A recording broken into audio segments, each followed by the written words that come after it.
Hey guys, welcome to Catch a Vibe podcast. It's your girl Aloya. And if I'm being honest, today I am feeling a bit happy. Now you might be like, why am I happy? And if we're being honest, there's a lot of reasons for me to be happy. Today is the first episode of this podcast, and I'm not gonna lie to you, it's been months, actually years. Over 2 years. Wow, 2 years ago, I had the idea to start a podcast, Catch a Vibe, and only finally today I am doing so. And I am so excited and most importantly, happy that I am finally starting this podcast. But y'all, I think everyone today has a reason to be happy. And I, I'll say 50-50. It is school season. This morning I said goodbye to my siblings because they are starting school. And I know around the world, everyone is starting school except me. Sorry, mom. But yeah, I think everyone has a reason to be happy. The summer's over. Goodbye to Barbie, hence why the pink. Because, like, y'all, I am tired of the pink things, but I wanted to wear pink for y'all. And what else? I don't know, seeing your school friends again. I think that's a reason to be happy. But today, with this episode, you guys, we're going to go in on school. I swear, growing up, I felt like school was hell on earth. I was not only like demonic and rude, I was straightforward, like a victim of the education system. Now, even though I didn't really like school, I will say school is important, especially like high school, elementary, whatever. Those are the fundamentals. And I feel like most of the younger listeners, school is for free. So do not take that advantage. But what is a podcast with me? With me not even giving you guys some stories so that you guys can learn from me of what not to do and how to actually survive school. Now, I don't know if I look like an angel to anyone. I hope so.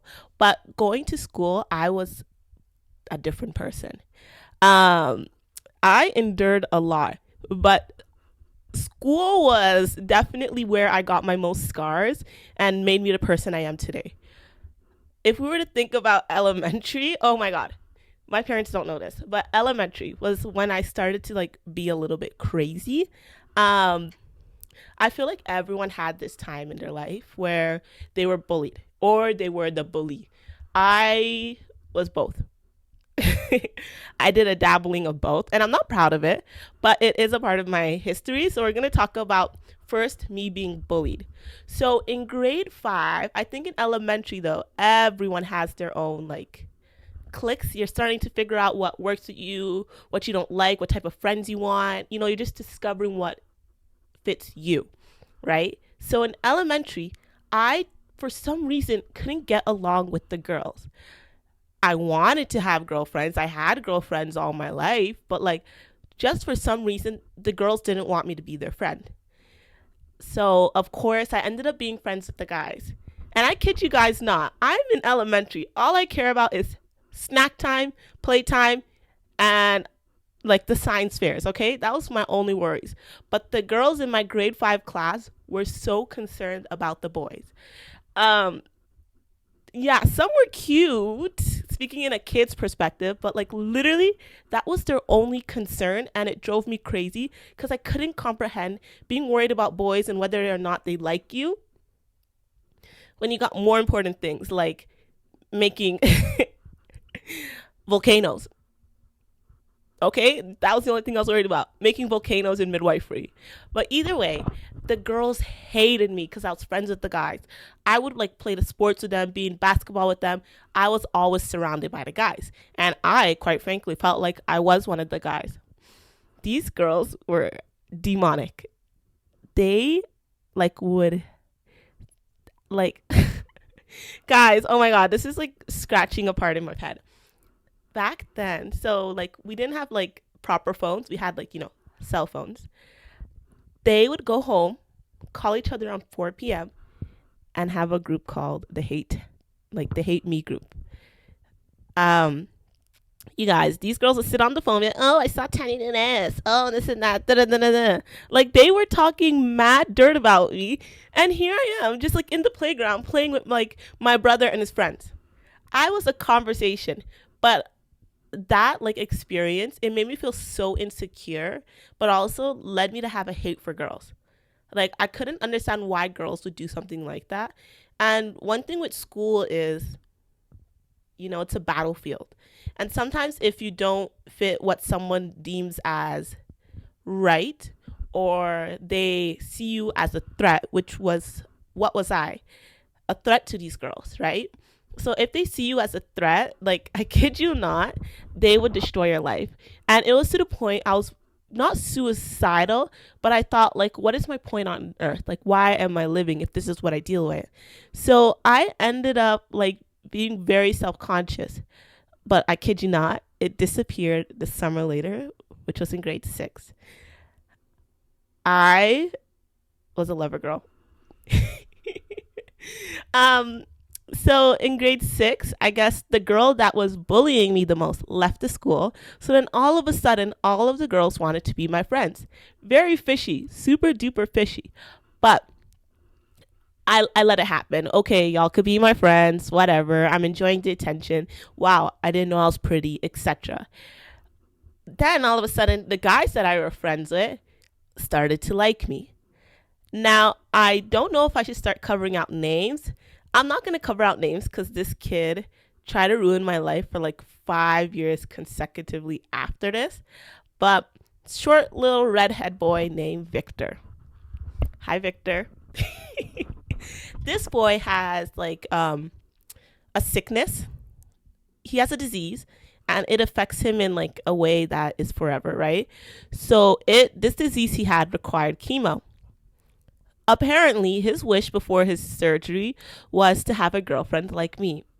You guys, we're in grade 6. What's the point of a girlfriend? And what's the point of me as a girlfriend if I cannot walk the kid to the hospital? You know what I mean? Like, I'm not going to be by your bed. Either way, so everyone pressured me. Peer pressure was so bad. They're like, Tanya, like, he's going to die. He's going to die. Like, just be his girlfriend. It won't be long. So stupid me accepts, like, okay, Victor, you could be my girlfriend. So I become his girlfriend and he goes off to surgery the next day. I'm like enjoying my life, like, oh, my boyfriend died. But like one day we're sitting in class on the floor during reading time and the teacher's like, oh, I have someone to bring back to class.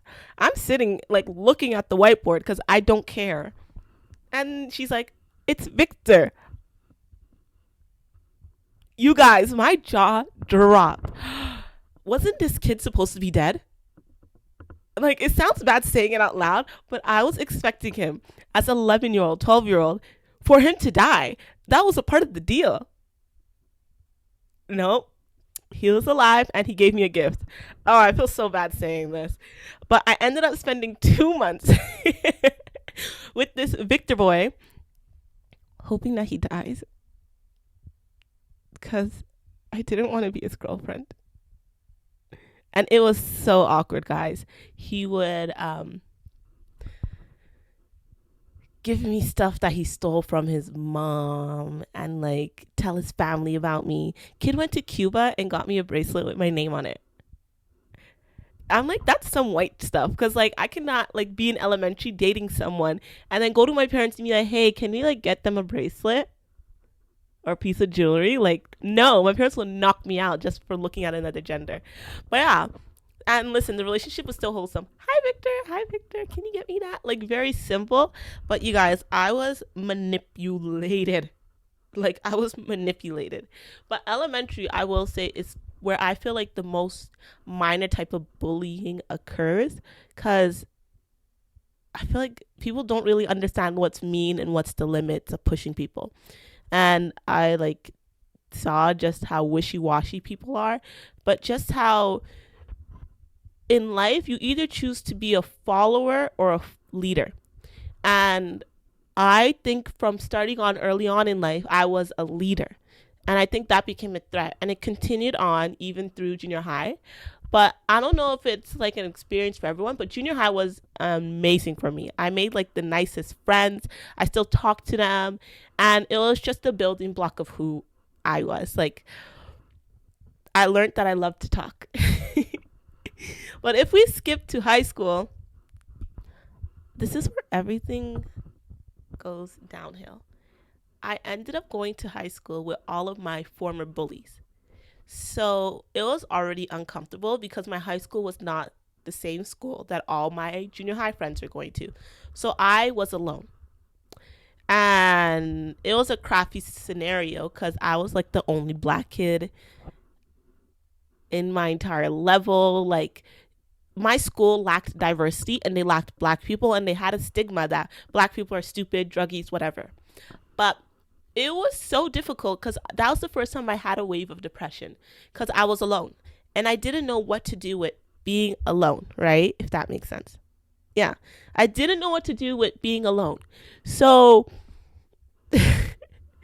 like everyone who's alone and confused of what to do, I got into the wrong type of group. I became friends with the bad kids, right? And the funny thing is, teachers didn't know this, but when I was with these kids or the girls, I'll be like, you guys get an education. Like, I was a mom to them. I was helping them with their homework. I would actually shed tears because I wanted them to succeed, right? I thought I was going to change their life, but they changed my life. And most kids need to realize that, like, don't ever let someone twist your morals. I allowed someone to twist my moral, and it ended up for me in a situation where I was suspended. They had all the stuff. I just did the act. I got suspended for a whole week. And I kid you not, the school would have expelled me had I not been an honor roll student. I was astonished. And they said straightforward that they were using me as an example because the situation never happened. But I think it was more so because let us use a black face, and it'll make a bigger point of what actually happens if you do this, right? And that was awkward. I came home that day and my dad was like laughing at me, and he's like, you know what? I understand. Never in a million years would I had expected in an African household that my parent would be like, I understand, sometimes we just want to fit in and we do something wrong. That broke my heart. But with a high school, you have to stand firm in what you believe in. Because even though it means you have to be alone, people don't understand. These friendships are situational ships. I only have one friendship that lasted from high school. And we are dear friends. But it's something that people don't recognize is school creates situationships. Fuck, English. School creates situationships. So these friendships are only there because you guys are around each other like 9 to 5. Same with work. You're around each other 9 to 5. And unless you make the effort to make these friendships outside of school or outside of work, once you graduate, you will not talk to these people. Like 90% of the times you do not. And that I had to register early on because I knew that once I left, these people that were giving me the worst headaches of my life would be gone. So after this mishap in grade 10, I spent grade 11 just studying and being alone. I know, like, saying that seems like, wasn't it sad? Of course, there are moments of sadness, but the happiness that I have created my peace was way different than what would have been fulfilling me with friendships that were super vain, surface level, and done once the bell rang, right? So I spent grade 11 very quiet. But in grade 11, though, second semester, I I met this guy. I can't say his name. I won't say his name out of respect for him. But it was the first time I actually had a crush. Now, high school, when I think of high school, like with America media, you think of sex, drugs, homework, skipping. Yeah, those are the 4 things I think of. When I think of school in Canada, I think of scholarship, sports, dance, okay? So I am in Canada, so my mindset was those 3: scholarship, sports, dance. I never thought I would look at a guy, but I did. So this 6'3" beautiful boy was in my math No, he was in my bio and chem class back to back. And like we were truly just friends. We would, speak to each other in regards to religious matters because he was Muslim, I'm Christian. We will just talk, pray for each other, like very simple, sweet things like that. But one day we decided, like, hey, do we want to kiss? So we decided to spend lunchtime together, and we met up and went to the gym next to our place because we both had memberships. So during lunch, we were in the gym's quiet room, and time's ticking away. We're just being awkward, and he's like, "Okay, can I kiss you now?" And I'm like, "Oh yeah, you could." And kisses me, and it was horrible. You guys, I was like, "This is not what a kiss is supposed to be like." And he's like, "Was that okay?" And I'm like, "No, let's try again." So I force him to stand up. Keep in mind, he's like 6'2". I'm like 5'6", 5'7". There's a height difference. I tell him, take off your glasses, and I stand on my tippy toes and I kiss him. You guys, it was horrible. I wanted to die. I was like, what is this? Why do people like kissing? Like, what the hell? But keep in mind though, my mindset was on Canadian school things. Dance, sports, and scholarships, okay? Scholarships was my main goal. So I kiss him, get back to the ground. I'm like, that was bad. Look at my watch, and I'm like, class starts in 1 minute. He's like, it's okay, we won't be late. I'm like, no, we're gonna be late. I ran like Cinderella as if the clock was about to strike 12. I booked it. And I guess he was walking a bit fast behind me. Ran to class out of breath, and I was like just breathing so hard. She's like, Tanya, why are you late? And I'm like, I'm sorry, I ate lunch at home. And I sit down, and he walks in not even a minute after me, and he's like, the teacher's like, why are you late? And he's like, oh, like I ate lunch at home. And I'm like, the immigrant answer. So teacher sits down and she just looks at us, and I'm just like, did I just really run for us to come to class at the same time and for us to sit next to each other? I wish Cinderella had a situation like this and felt the stupidity I felt, because I sat next to him and I'm just like this. Like, what is this? Like, why did we kiss? We just ruined the friendship or whatever. So we sat in that class not talking to each other, and the teacher came up to me. She's like, Tanya, focus on your studies, don't focus on boys. And I'm like, was it that obvious? Like, I'm not going around like saying I kissed someone. I just came late for once. Okay. She's like, yeah, just like don't do that again. Like, do stuff outside of school, not during like lunchtime. And I'm like, okay, yes, Mrs. Whatever. I'll listen to that. So bio ends, and me and him sit next to each other in chem. So we're in chem class, sitting across from each other, and just all awkward. We're like not talking to each other, and the table group sensed that something was wrong, and they're like, hey guys, is something wrong? And I'm like, oh no, I'm just not in the mood to talk. They called like bullshit on it. But you guys, it was so awkward. But this relationship I had with this boy, we would call it thinging. I don't know if it's still a word, but back in the day, you're not like partners, but you're thinging. So we're thinging. And we decided the next 2 days later, let's like study outside of class together at the library. Why? We're doing the most wholesome thing. I'm talking to him about Jesus. And his dad and grandma comes. And then his grandma is like, oh my gosh, she's beautiful. His dad comes, and his dad's like, be careful to him in Punjabi. And I'm like, oh yeah, like whatever. Fair enough. Tell me why my mom comes. She comes out of nowhere, and I think I just had my phone off. She sees me talking with him. She's in the corner, shakes her head, storms off. I get up and chase her, and I'm like, Mama, we're just talking about Jesus. She's like, don't lie to me. I'm like, I'm not lying. And she's like, don't lie to me. Don't bring shame on this family. Meet me in the car. So I'm like, oops. I was like to him, my mom's mad. She thinks that I'm setting a bad example. Like, I need to go. He's like, yeah, I think I should go too. So I pack up my stuff and I run to the car. My mom leaves me. I had to take the bus home. And it was so embarrassing. And I was telling the truth. We were just talking about Jesus. Either way, Me and him ended our things because it was like, he's like, I'm a sin in his religion. And I'm like, yo, boy, you're a sin in my religion. I was never taking you serious. But yeah, that was that situation. But high school was honestly like a joke to me. But when I got to grade 12, I simmered down and I'm like, let me not look at boys. Let me just focus on my education, whatever. Focus on the relationships I have with the teachers. Because some of the teachers there knew me for like well over 8 years. So I just focused on my school and lived a pretty quiet life, was friendly to everyone.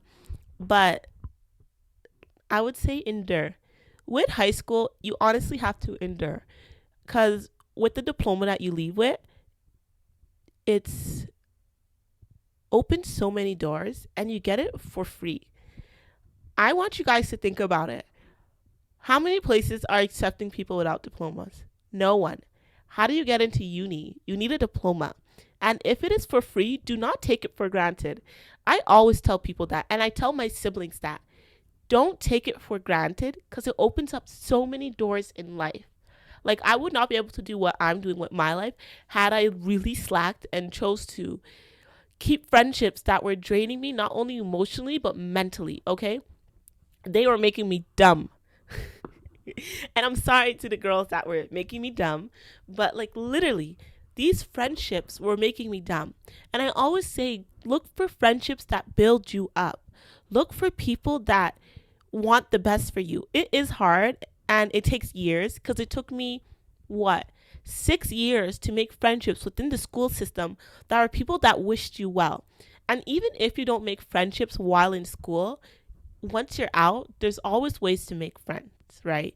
And it's always people that you could pick that will better your life and wish you the best. High school and school in general is quite frankly sucky, but I say it's a building block to figuring out who you are, what you like, and what you won't accept.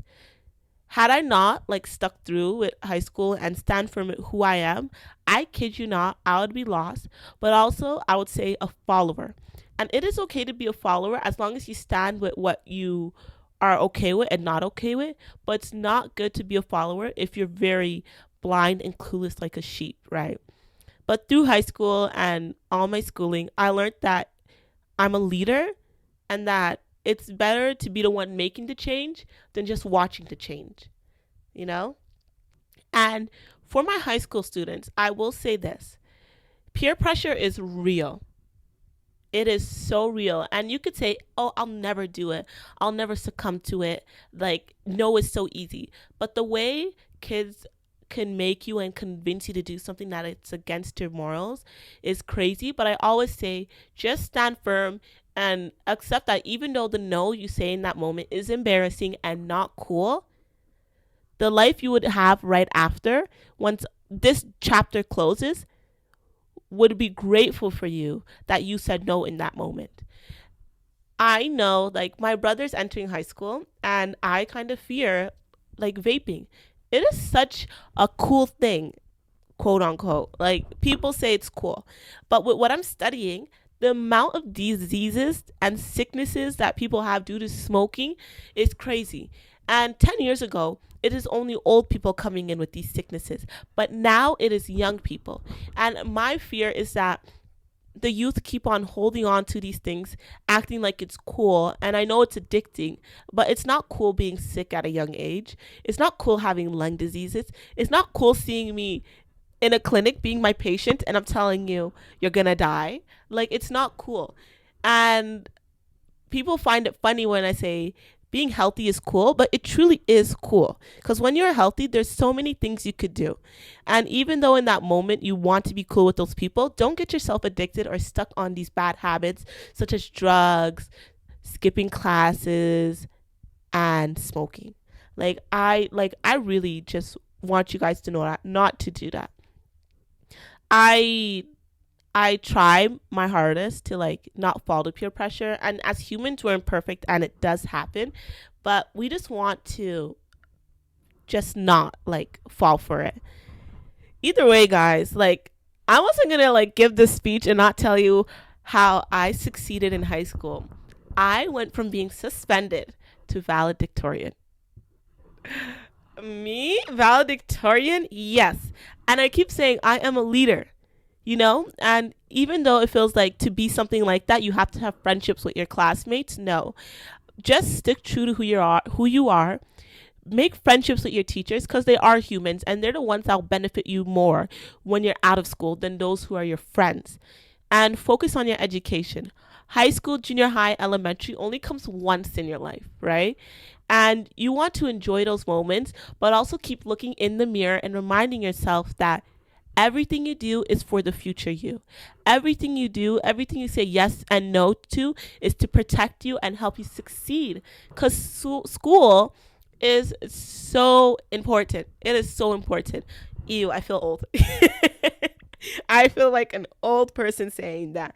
But listen, don't take it as a joke. It is free education. High school is free. Like, I know it's better to be the weird kid in high school than the cool kid who left and has to retake classes. Keep that in mind. I know some kids who are still retaking classes because they chose to be cool. And that is not cool. I call that stupid. And it actually makes them weird when you think about it. The weird kids that were excelling in school are now cool, but the kids that were cool in school are weird because they're sitting in classes as an adult retaking courses.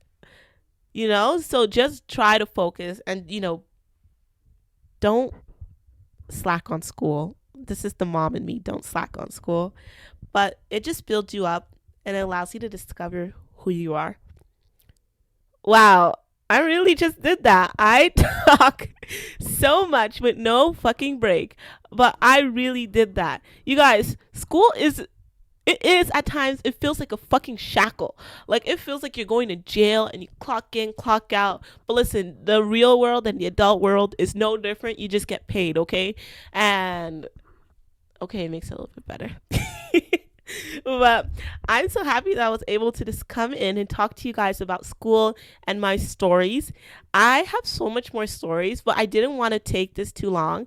I may have been a bit rude when I was really young, but ultimately I feel like high school and all of the schooling I went through made me to the person I am. Ugh, how many times did I say school? Super crazy. Either way, guys, with this podcast, I do plan to have a segment called Catch a Case. And what I ask of you guys is after every episode or whenever you guys want, go down to either in the comments or if you want to send something private, our Instagram, Catch a Vibe podcast on Instagram, and leave us a voice message or even a message of your dirty dilemmas or situations where you feel like it could have caught a case or got you in big troubles. I really want to see what y'all are doing because I know I was a devious person. I still do devious things, but I want to know what you guys are doing. And most importantly, I want to give you guys my opinion on these situations because listen, I'm going to be your big sister and give you guys advice and let you know when things are stupid. I looked away. Okay, yeah, I do stupid things, so I am not like the best, but I'll give you guys the best advice from your big sister. Either way, guys, it's your girl Aloya, and it was fun doing this episode. Either way, I'll see you guys next week back at Catch a Vibe. Bye.